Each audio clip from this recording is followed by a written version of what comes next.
Pemirsa, percepatan cakupan vaksinasi COVID-19 di Denpasar terus dilakukan setelah sukses menyasar kelompok tenaga kesehatan, pelayan publik, lansia, remaja, dan masyarakat umum kini sudah mulai menggarap ibu hamil. Sebelumnya ibu hamil tidak masuk dalam kelompok yang divaksin.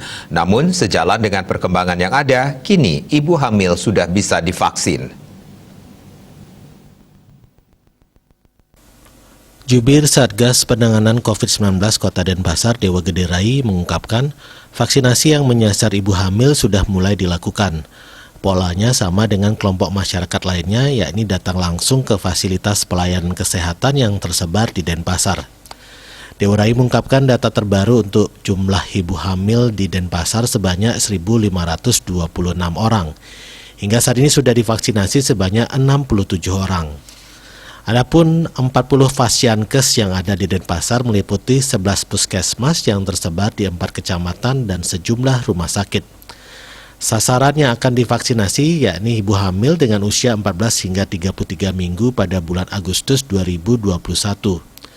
Dalam pelaksanaan vaksinasi ini, ibu hamil yang akan menjalani vaksinasi wajib membawa buku kesehatan ibu dan anak KIA. Jenis vaksin yang digunakan yakni Moderna.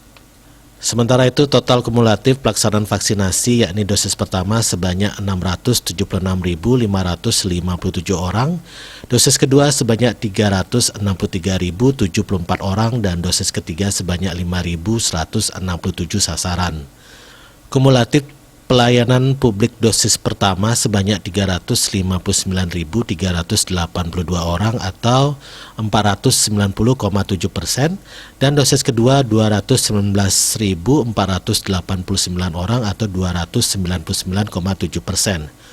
Kumulatif masyarakat umum dan rentan dosis pertama 188.774 orang atau 51,7%, serta dosis kedua 54.595 orang atau 15,0%. Kumulatif remaja dosis pertama 72.704 orang atau 106,7% dan dosis kedua 42.127 orang atau 61,8%. Asmara Putra Bali Pos melaporkan.